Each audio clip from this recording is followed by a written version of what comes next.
Saudaraku yang kekasih dalam nama Yesus, maksud Tuhan begitu besar dalam hidup kita dan begitu mulia dan begitu baik.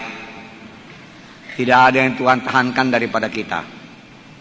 Firman Tuhan berkata, kalau Ia tidak menahankan anaknya daripada kita, masakan Dia menahankan segala sesuatu daripada kita. Tuhan mau menjawab doa saudara dan memberikan segala kebutuhan hidup saudara bahkan dengan berkelimpahan. Tapi semuanya itu saudaraku harus diterima dengan iman. Iman. Tanpa iman mustahil berkenan kepada Tuhan. Dan iman datang daripada berita. Berita itu firman Tuhan. Itu sebabnya pada hari ini saya sampaikan berita firman Tuhan kepada saudara. Topiknya yaitu menuju kedewasaan rohani. Kita harus menuju ke dewasaan rohani. Ini sejalan dengan firman Tuhan yang berkata mengerjakan keselamatan. Semua kita harus bertumbuh dewasa rohani. Jangan anak-anak rohani. Saudaraku. Tuhan mempunyai rencana yang baik dalam hidup kita. Saya mulai dengan inilah. Supaya kita bersemangat saudaraku. Menuju kedewasaan rohani mengerjakan keselamatan kita. Tuhan mempunyai rencana yang baik, indah, mulia dalam hidup kita. Saudaraku. Bahkan beberapa minggu yang lalu kita baca bahwasanya Efesus 1 ayat 4, dalam Dia Allah telah memilih kita sebelum dunia dijadikan supaya kita kudus dan tak bercacat di hadapannya. Sebelum dunia dijadikan, Tuhan sudah memilih saudara dan mempunyai rencana yang indah dalam hidup saudara. Tapi rencana itu bisa gagal dengan kehendak daging. Rencana itu bisa gagal dengan kemalasan. Rencana itu bisa gagal dengan pekerjaan setan. Oleh pekerjaan setan. Saudaraku. Sama seperti bangsa Israel tidak memiliki seluruh tanah Kanaan. Hanya sebahagian saja dia miliki, sebagian lagi dimiliki oleh orang Kanani. Mengapa? Maksud Tuhan sebenarnya seluruh tanah Kanaan diberikan kepada mereka. Tapi kenapa tidak sampai? Karena mereka kurang rajin, kurang bergerak, tidak meninggalkan semua beban, dan mau berlajat-lajat saudaraku. Akhirnya saudaraku, bangsa Kanani terus-menerus mempersulit bangsa Israel, saudaraku. Nah, Efesus 2 ayat 10 saya bacakan. Apakah maksud Tuhan dalam hidup kita? Karena kita ini buatan Allah, diciptakan dalam Kristus Yesus untuk melakukan pekerjaan baik, seperti yang dipersiapkan Allah sebelumnya. Ia mau supaya kita hidup di dalamnya. Ayat ini berkata, saudara buatan Allah, diciptakan oleh Kristus Yesus supaya kita melakukan pekerjaan yang baik. Itulah maksud Tuhan. Menciptakan saudara, melakukan pekerjaan yang baik. Di dunia ini banyak sekali pekerjaan yang tidak baik. Yang menipu lah, yang bohong lah, saudaraku. Bahkan yang dendam lah, yang marah lah, yang berkelahi lah, yang membunuh lah, yang bercerai lah, saudaraku, dan lain sebagainya, saudaraku. Saudaraku, tapi Tuhan minta anak-anaknya, ciptaan Tuhan, bahkan seluruh manusia sebenarnya, supaya melakukan pekerjaan yang baik. Karena Tuhan memilih kita sebelum dunia dijadikan, dan maksud kita ini berbuat baik. Rencana Tuhan bagi kita bukanlah kesedihan, kemiskinan, penyakit, kecelakaan. Bukan, itu bukan rencana Tuhan. Jangan terima itu. Kapan datang kemiskinan, tolak dalam nama Yesus. Pegang firman Tuhan, karena iman datang daripada mendengarkan firman Tuhan. Dan kalau saudara pegang iman, maka itu jadi kepada saudara. Kalau iman saudara memang mendapat penyakit, ya dapat penyakitlah. Kalau iman saudara memang sebegini pun cukuplah, biasa-biasa saja, mediocre, begitulah saudara dapat. Sama sebagaimana imanmu jadi padamu. Tapi kalau iman saudara besar, saudaraku, karena hati saudara besar di dalam, saudaraku, cita-cita besar, visi yang besar, saudaraku, maka itu akan jadi kepada saudara. Semua tergantung kepada kita. Semuanya telah diberikan Tuhan. Anaknya pun dikasihnya, apalagi yang lain. Saudara mau kaya, sudah dikasih Tuhan itu. Baca saja ayat-ayat mengenai keberkatan, berkelimpahan, dan praktekkan, maka itu akan jadi. Saudaraku. Rencana Tuhan bagi kita bukanlah rencana Tuhan bagi kita bukanlah rencana kegagalan, kesedihan, kemiskinan, penyakit, kecelakaan dan lain sebagainya. Bukan. Tabrakan bukan rencana Tuhan, saudaraku. Mati muda bukan rencana Tuhan. Tuhan bilang panjang umur. Rencana Tuhan bagi kita ialah rencana hidup yang bahagia, rumah tangga bahagia, berhasil, beruntung, hidup berkelimpahan, mempunyai pikiran yang baik, perkataan yang baik, perbuatan yang baik, seturut dengan firman Tuhan. Jadi pikiran ini baik, saudaraku. Hati ini baik, saudaraku. Suara ini baik, saudaraku. Perbuatan ini baik, saudaraku. Tangan saudara mengerjakan pekerjaan yang baik, menolong, saudaraku. Mulut saudara meneguhkan iman, saudaraku. Memberi penghiburan, saudaraku. Hati saudara baik, tidak ada maksud jahat di dalam, balas dendam, kepahitan, kegeraman, kemarahan, tidak ada. Dan pikiran saudara baik, saudaraku. Saudara memikirkan yang baik. Saudara suka kalau orang lain dengan pertolongan saudara menjadi bahagia. Dengan pertolongan saudara orang lain menjadi berhasil. Bahkan lebih berhasil daripada saudara. Saudara merasa puas, sukacita, bukan cemburu. Amin, saudara. Yeremia 29:11, sebab aku ini mengetahui rancangan-rancangan apa yang ada dalamku mengenai kamu, demikianlah firman Tuhan, yaitu rancangan damai sejahtera, bukan rancangan kecelakaan, untuk memberikan kepadamu hari depan yang penuh harapan. Saudara masih muda, banyak masih muda, masih perlu hari depan yang penuh harapan. Jangan biasa-biasa, mediocre saja, saudaraku. Marilah buat perkara besar buat Tuhan, saudaraku. Hidup di dunia ini hanya sekali saja kok. Dan Tuhan menyediakan segenapnya. Apa saudara mau, hikmat saudara mau, Tuhan berikan. Karena saudara rindu hikmat, saudaraku. Jalan-jalan untuk memperoleh berkat saudara mau, minta berdoa kepada Tuhan, apa aku berbuat Tuhan. Tunggu dengan sabar, maka Tuhan akan bicara kepada saudara. Tapi dalam hati saudara harus berbuat baik, saudaraku. Berbuat baik, pikiran yang baik, saudaraku. Buangkan pikiran-pikiran yang tidak baik, pikiran-pikiran duniawi, saudaraku. Pencuri datang hanya untuk mencuri, membunuh, membinasakan. Aku datang sebagai domba itu beroleh hidup berkelimpahan. Mempunyai hidup yang berkelimpahan. Tuhan tidak gagal menepati janjinya, saudaraku. Dari semua yang dijanjikan Tuhan tidak ada yang tidak ditepati. Hanya ada bagian kita dengan iman, saudaraku. Semua diberikan. Saudara. Saudaraku yang kekasih, aku berdoa supaya engkau baik-baik saja. Sama seperti jiwamu baik-baik saja. Engkau baik-baik saja, sehat-sehat saja. Sama seperti jiwamu baik-baik saja. Engkau berkelimpahan, sama seperti jiwamu berkelimpahan. Bagaimana jiwa yang berkelimpahan? Berkelimpahan dengan kasih, berkelimpahan dengan pertolongan. Maksudnya menolong orang lain, saudaraku. Berkelimpahan, saudaraku. Berkelimpahan dengan damai, saudaraku. Nah, saudaraku yang kasih dalam nama Yesus. Kalau saudara terus tinggal dalam iman dan pengertian yang teguh, maka saudara dapat berjalan tiap-tiap hari dengan pimpinan Tuhan. Menjadi terang dan berkat pada dunia ini, bahkan bersaksi. Karena orang melihat perubahan dalam hidup kita. Kalau hidup kita pun muramnya, saudaraku, bagaimana bersaksi, saudaraku. Tetapi kita tahu kita pasti diberkati Tuhan. Karena kita berbuat baik, mujizat Tuhan berlaku dalam kita. Maka kita akan bersuka cita tiap-tiap hari. Hari ini apalagi mujizat Tuhan, besok apalagi mujizat Tuhan. Tiap hari ada mujizat Tuhan.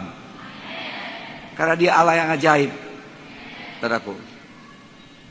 Nanti saudara boleh berharap, saudaraku, dan saudara akan diberkati Tuhan.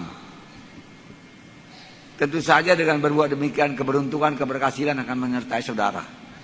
Dan apa saja saudara pegang akan beruntung. Sama sebagaimana firman Tuhan yang berkata minggu yang lalu, Musa, kuatkan dan teguhkan hatimu, jangan menyimpang ke kanan, jangan menyimpang ke kiri, tetaplah engkau pada firman Tuhan, tetaplah tunduk pada perintahku, maka engkau akan berhasil dan beruntung kemanapun engkau pergi. Tidak pernah Musa kalah. Tidak pernah Joshua kalah. Tidak pernah. Kuatkan dan teguhkan hatimu. Sudah ada kekuatan, sudah ada keteguhan. Saudaraku. Tapi bangkitkan keluar, saudaraku. Hidup anak Tuhan bukan hidup yang santai. Kalau saya renungkan, saudaraku, bagaimana hidup Yusuf, saudaraku. Dalam penjara karena difitnah. Dia tidak pahit hati. Dia tidak mau membalas dendam. Dan dia tidak berkata, oke lah, di penjara ini nggak ada kerja, tidur-tiduran aja, aku malas-malas aja aku. Tidak. Dia punya kemampuan, saudaraku. Untuk menolong orang di penjara, untuk menolong pemimpin, penguasa penjara tersebut. Dia tolong, saudaraku. Dengan segenap hati, saudaraku. Dia rajin, saudaraku. Dia tidak malas. Dia punya kemampuan, saudaraku. Dia tidak bisa disingkirkan, saudaraku. Saudara, dan penjaga penjara menyuruh Yusuf, saudaraku, mengatur semuanya. Orang penjara. Bagaimana dengan ekonomi, dengan bisnis? Dia tahu. Dia tidak bodoh. Kapan Potifar menyerahkan semua bisnis dalam rumah tangganya yang kaya, saudaraku, hartanya bertambah-tambah. Terus sampai dia difitnah, saudara. Jadi dia punya kemampuan. Siapkan diri saudara punya kemampuan, saudaraku. Haleluya. Ya, Yesus akan datang, saudaraku. Tidak lama lagi. Dan seluruh suku, bangsa dan bahasa harus mendengarkan firman Tuhan. Bagian kita paling tidak Indonesia inilah. Bagaimana saudara kalau dikirim? Dan nyanggup, saudaraku?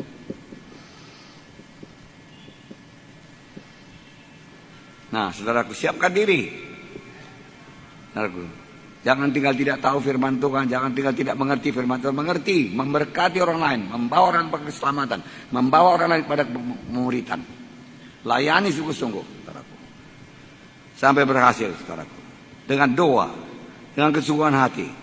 Orang tahu kita sungguh-sungguh apa tidak. Orang tahu kita percaya apa yang kita katakan apa tidak. Orang tahu kepalsuan, saudaraku. Dibikin-bikin, saudaraku.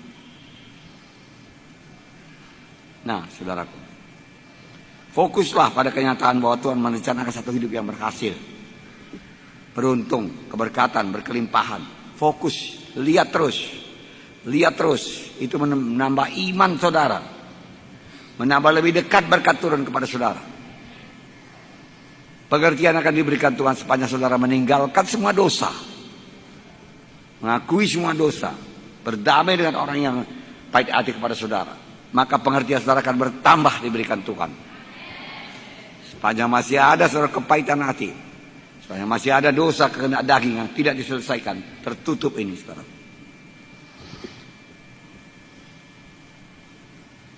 Saya menyediakan firman Tuhan selalu kebanyakan. Karena kalau saya mulai membaca firman Tuhan, terbuka dia. Tap. Ini perlu diceritakan, ini perlu diceritakan.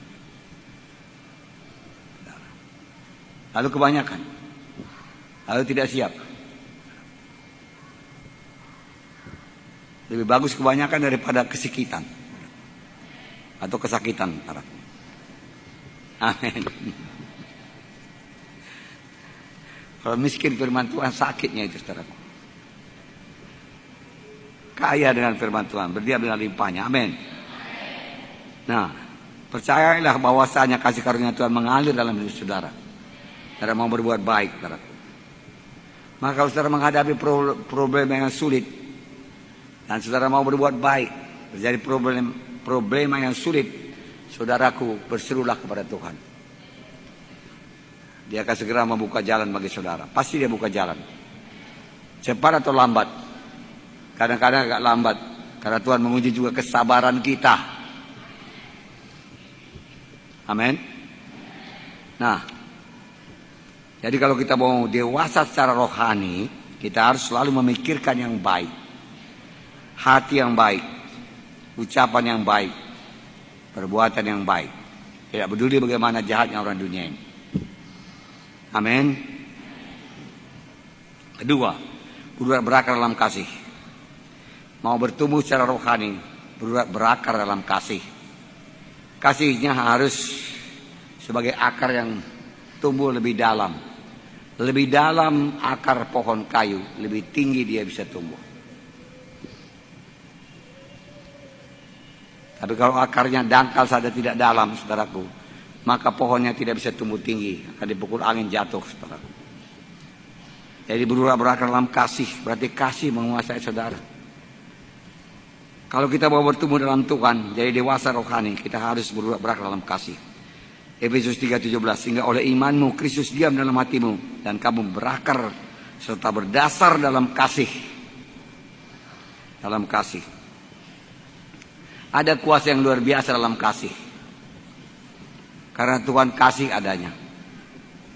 Tuhan bukan hanya memiliki kasih yang berlimpah, Dialah kasih itu. Dia adalah kasih. Amin, saudara. Ya, tentu saja dia memiliki kasih yang luar biasa. Pada waktu saudara bertobat dan mengundang Yesus masuk dalam hati saudara, maka Yesus tinggal dalam hati saudara. Sekarang Yesus dalam hati saya, saudaraku. Dia tidak akan memberikan saya gagal, bahkan malam ini pun, saudaraku. Karena dia dalam saya. Dialah kasih yang sempurna itu dalam saya. Dan kalau saya buka hati saya pada kasih itu, dan saya bertindak dalam kasih, maka kasih itu akan lebih memancar lagi.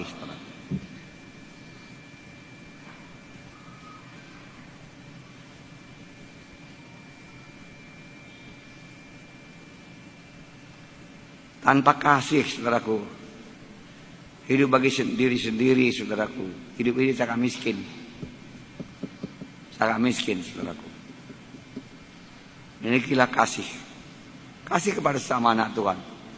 Bantu sesama anak Tuhan. Hingga dia berhasil, saudaraku. Tolong dalam doa, saudaraku. Haleluya, saudara. Nah.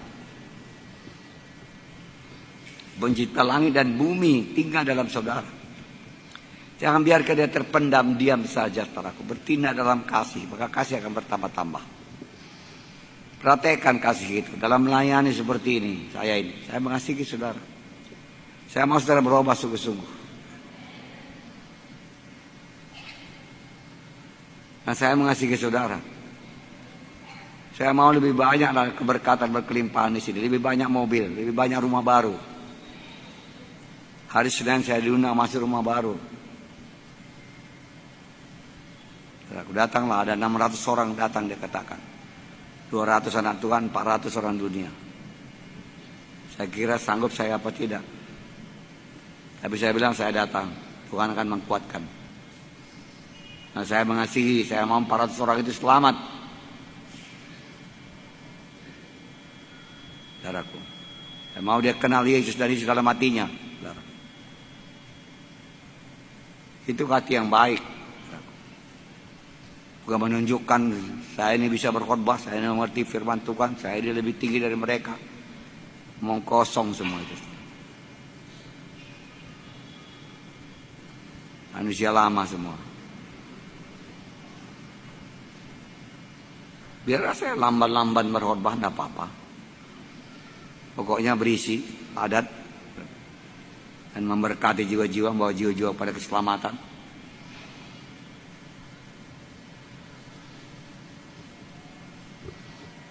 Haleluya. Kalau saudara mau dipimpin Roh Kudus dan tunduk kepada rencana Tuhan, kasih tersebut akan mengalir dalam saudara. Tetapi untuk itu kita harus memilih bertindak dalam kasih, walaupun orang sudah menjengkelkan hati kita. Kasih itu satu pilihan, bukan perasaan. Perasaan saya jengkel, saya tidak mau mengasihi, bukan. Bukan perasaan, pilihan. Seharusnya kita marah, seharusnya kita jengkel. Tetapi kita memilih untuk diam. Memilih untuk bicara yang baik. Memilih untuk mengasihi. Memilih untuk menolong.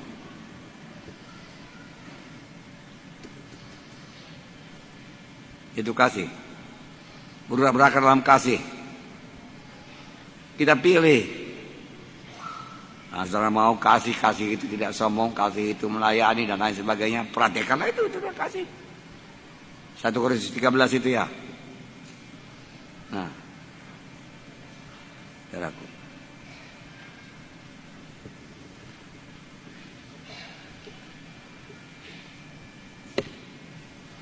Dengan cepat ya. 1 Korintus 13. Apakah itu kasih? Saudaraku, orang melihat prakteknya, saudaraku, bukan ucapan kita.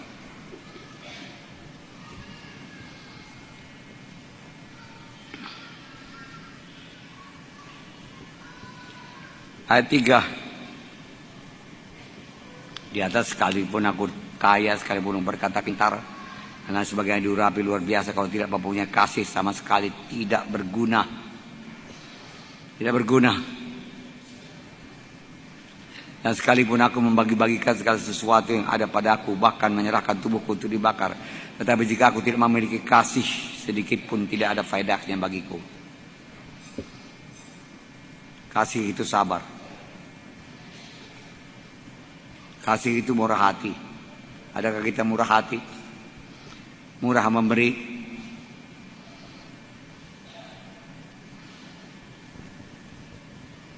Ya tidak cemburu. Ya tidak memegahkan diri. Ya tidak sombong.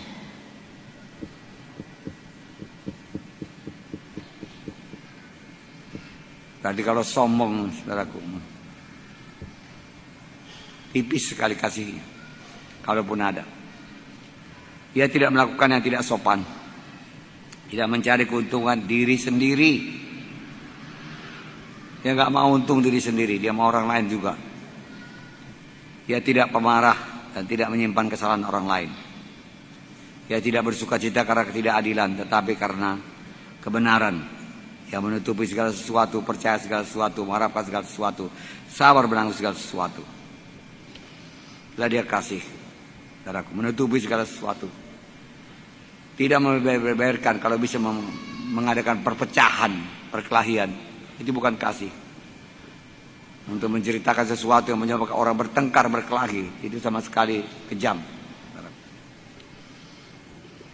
Menutupi, jika damai, bukan berarti berbohong, saudaraku. Kalau tidak diminta cerita, dia tidak bang cerita, saudaraku. Tapi kalau dia pun cerita, dia cerita benar. Bukan cerita yang membenarkan diri. Berbuat seolah-olah dia benar, saudaraku. Memang dia benar. Lalu dia ceritakan apa yang sesungguhnya terjadi. Saudaraku. Kalau dia salah, dia mengaku salah. Tidak lagi membela diri dengan mengatakan ini karena begini, karena begitu. Itu sombong gitu, saudaraku.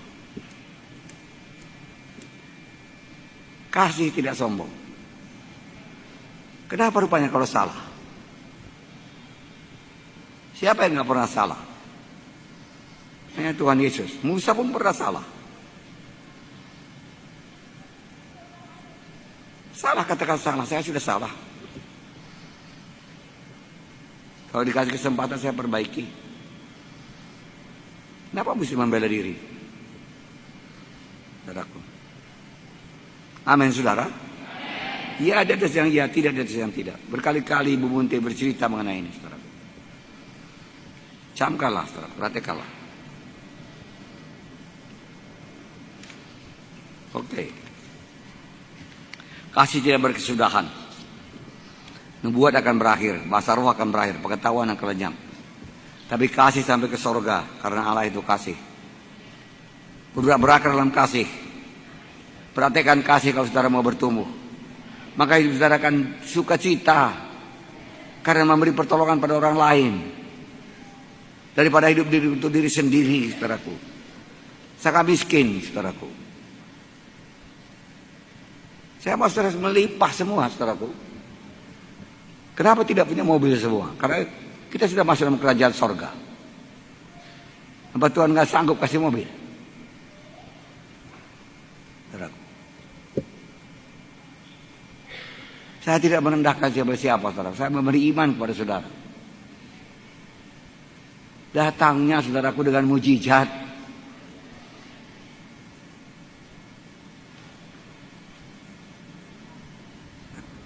Itu dengan mujizat, nggak disangka-sangka. Semalam orang datang ke rumah, bunga kenangan. Saudaraku, doakan saya Pak. Saya katakan, oke, doakan. Pulangnya dia serahkan persembahan yang besar. Saudaraku. Maksudnya jutaan, saudaraku. Saudara. Dan begitu saja, saudaraku. Penerobosan, mujizat.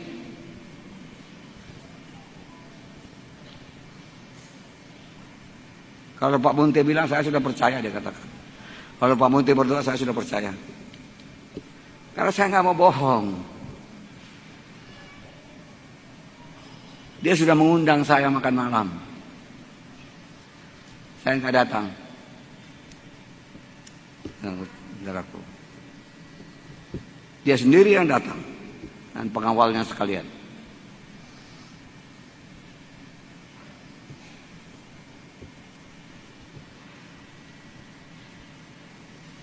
Saya mengasihi dia, saudaraku.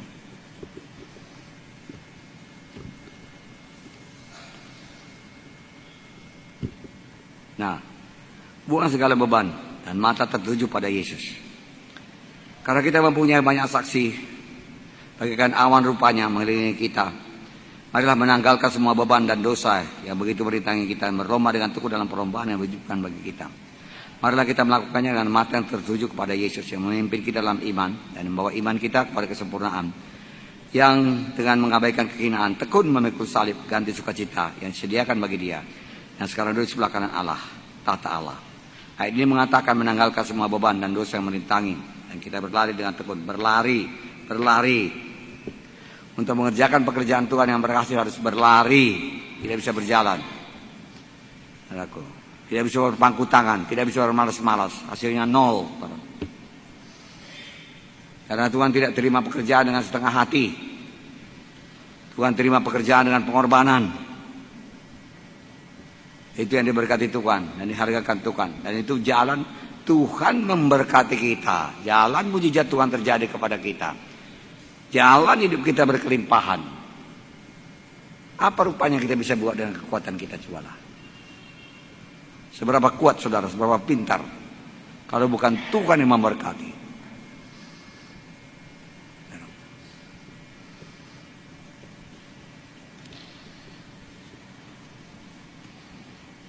Pada zaman Paulus ada lari maraton namanya. Saya lupa entah 40 km entah 42 km entah 10 km.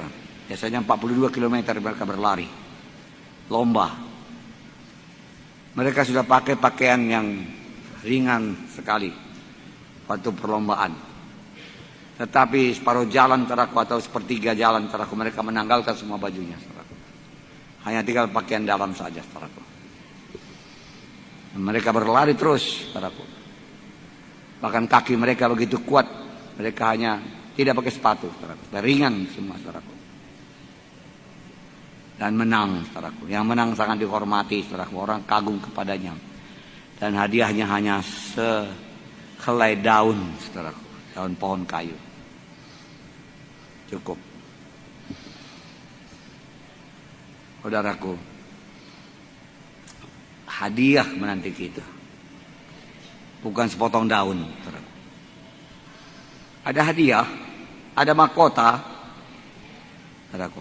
Kalau kita berlari dengan tekun dan buang segala beban dan kerja keras. Minggu yang lalu saya katakan Tuhan memberikan potensi, kekuatan, kesanggupan dalam kita ini. Saya tidak mau ke sorga sebelum saya pakai seluruh kesanggupan ini. Tinggal di dalam, hanya separuh dipakai, separuh lagi tidak dipakai. Potensi tinggal di dalam. Kalaupun masuk sorga, gak puas. Sebab semua yang masuk sorga, saudaraku, mengangkat salib, saudaraku. Nabi-nabi dahulu mengangkat salib, menderita, dibakar dan lain sebagainya, saudaraku. Lalu kita mau ongkang-ongkang masuk sorga. Saya rasa pintu sorga tidak terbuka, saudaraku. Tertutupnya itu, saudaraku. Apa jalannya kau masuk sorga, Tuhan berkata. Oh, aku sudah keberkatan, berkat Tuhan. Aku rileks saja hidupku, karena firman Tuhan berkata mengikut Tuhan damai sejahtera. Maka aku tidak berbuat apa-apa. Orang pun tidak datang kepada aku. Kalau datang kepada aku bisa kulayani. Tapi nggak ada yang datang, ya apa boleh buat? Aku sendirilah ini Tuhan. Bukalah pintu sorga.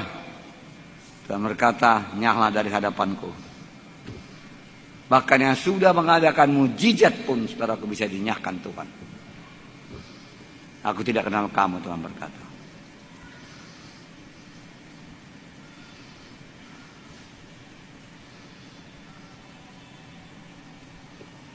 Banyak Injil murahan sekarang, saudaraku. Hidup keberkatan, hidup berkelimpahan, hidup tanpa sakit, hidup berkemenangan. Luar biasa. Tabur bakal kamu kemenangan, luar biasa, luar biasa. Selalu luar biasa. Bangun gereja besar-besar, saudaraku. Semua kasih karunia, dosa sudah diampuni, semua kasih karunia. Tak pernah disentuh, ada kebencian, ada kepahitan, ada kegeraman, kemarahan, saudaraku. Dalam hati ini, saudaraku. Tidak pernah dibentuk, sangkal diri, angkat salib, saudaraku. Ya, matikan semua kehendak daging, hidup kudus, tak pernah, saudaraku. Ada Injil begitu sekarang namanya. Dan orang banyak ikut. Karena memang keberkatan, saudaraku. Karena menabur, siapapun kalau menabur pasti keberkatan. Orang dunia pun menabur keberkatan. Yalah orang dunia menolong orang miskin, pasti keberkatan.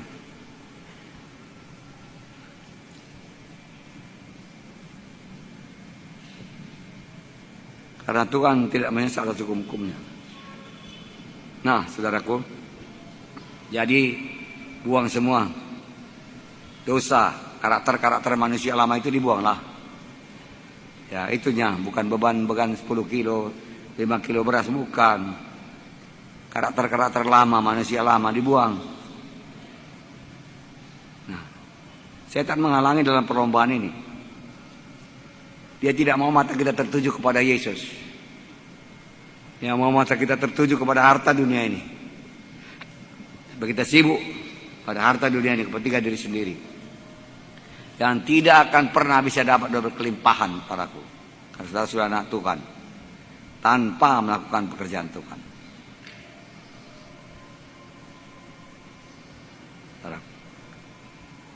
Fokus pada Tuhan Yesus selalu. Yang bisa mengatasi semua problema. Dengan cepat, saudaraku. 5 menit lagi. Oke. Bertumbuh dalam karakter. Efesus 4 ayat 1-5. Sebab itu aku menasihatkan kamu, aku orang yang dipenjarakan karena Tuhan, supaya hidupmu sebagai orang-orang yang dipanggil Tuhan berpadanan dengan panggilan itu. Hendaklah kamu selalu rendah hati, lemah lembut dan sabar. Tunjukkanlah kasihmu dalam hal saling membantu. Supaya hidupmu berpadanan dengan panggilanmu. Persoalan banyak gereja sekarang dikasih kedudukan kepada pelayan Tuhan atau tua-tua sidang Tuhan untuk melayani, tetapi karakter tidak sepadan.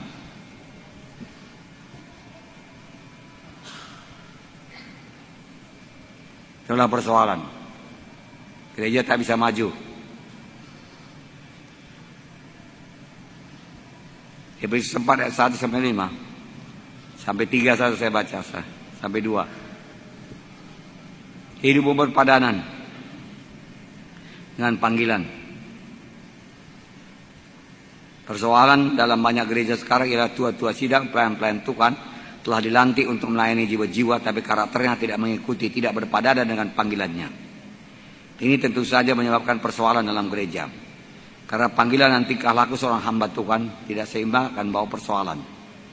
Panggilan dan tingkah lakunya tidak seimbang, tidak sepadan. Seorang hamba Tuhan atau pelayan Tuhan harus memberikan pertanggungjawaban kepada Tuhan, pada dirinya sendiri, dan kepada jiwa-jiwa yang layaninya. Berat tanggung jawab saya, saudara.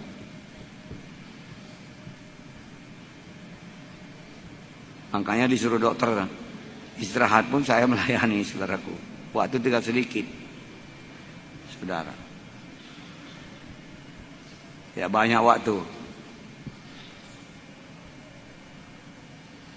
saudara. Seorang hamba Tuhan atau pelayan Tuhan dan semua anak Tuhan dinasihatkan oleh Paulus yang masih hidup dalam penjara Aku menasihatkan kamu, aku orang yang dipenjarakan karena Tuhan, masih dalam penjara. Ini surat kiriman penjara. Diperingatkan Paulus pada semua anak Tuhan, pelayan Tuhan. Jangan malas. Senantiasa pergi keluar melayani jiwa-jiwa, mencari jiwa-jiwa. Bahkan berlari. Berlari dalam jalan Tuhan untuk keselamatan jiwa-jiwa dan memberikan jiwa-jiwa. Inilah dia, saudaraku. Seorang pun tidak ada yang berpangku tangan, dan seorang pun jangan berlari-lari atau berjalan tanpa tujuan.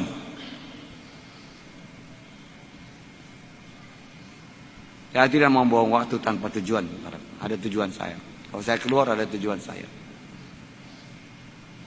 Boleh jadi tujuan saya istirahat. Karena saya capek sudah, saudaraku. Mau jalan keluar barang setengah jam.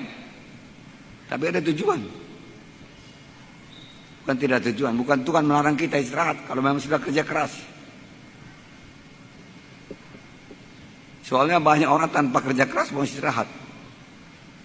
Belum pernah kerja keras. Belum patut istirahat pun dia mau istirahat.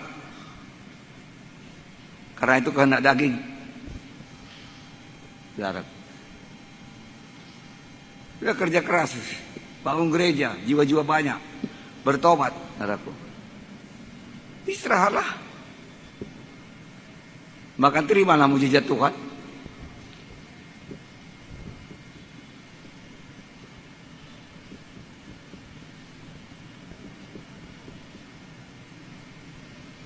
Mujizat Tuhan berlaku. Sesudah saya kerja keras KKR, saudaraku. Melayani, saudaraku. Capek kali badan saya.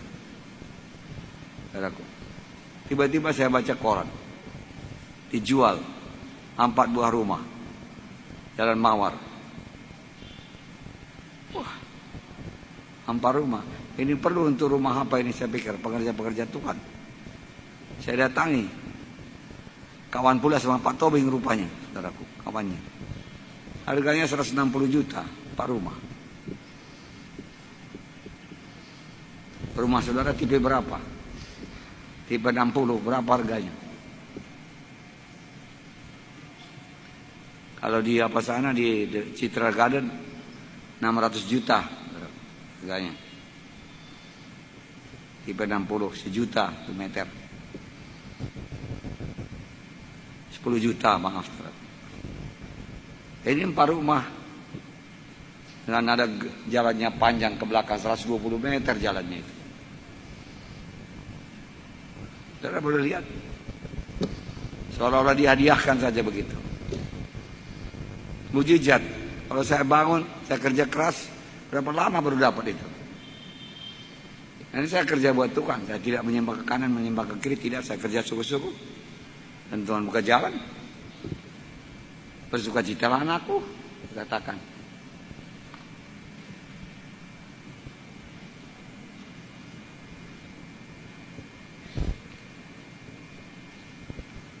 Haleluya, saudara.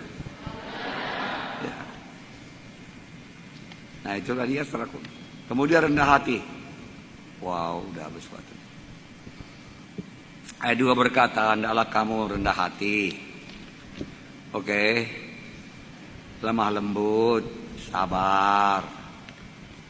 Itu Efesus 4 ayat 2. Oke. Rendah hati. Oke. Oke.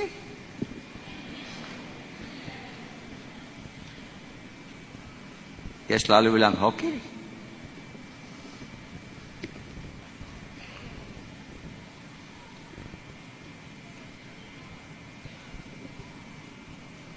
Rendah hati berarti penundukan kepada Tuhan dan kepada otoritas dalam sidang Tuhan. Menundukkan diri, tahu menundukkan diri, tidak melawan. Saudaraku. Ini nggak ada hubungannya dengan humanisme, ya. Setia kawan dan lain sebagainya. Terus sama rata, sama rasa, nggak ada itu, saudaraku. Ada otoritas lebih tinggi. Jangan disamakan semua. Itu bukan paham Alkitab. Itu paham Lenin itu, Lenin. Saudara, rendah hati adalah lawan daripada kesombongan. Kesombongan membawa perpecahan, rendah hati membawa persatuan. Kesombongan menganggap diri nomor satu, paling hebat dan harus diutamakan. Tak mau melayani, dia mau dilayani, memberi perintah dan segala macam. Kesombongan. Sebaliknya orang rendah hati menyerahkan dirinya dalam bentukan Tuhan dan bergantung kepada Tuhan. Seorang rendah hati akan bersuka cita kalau ia dapat menolong orang lain berhasil. Sama sekali tidak cemburu. Dan firman Tuhan berkata kepada orang yang rendah hati, ganjarannya ialah kekayaan, kehormatan, kehidupan. Saudara mau ayatnya? Saudara mau ayatnya? Ada beberapa ayat, saya baca satu. Amsal 22 ayat 4. Amsal 22 ayat 4. Ganjaran kerendahan hati dan takut akan Tuhan adalah kekayaan, kehormatan, dan kehidupan.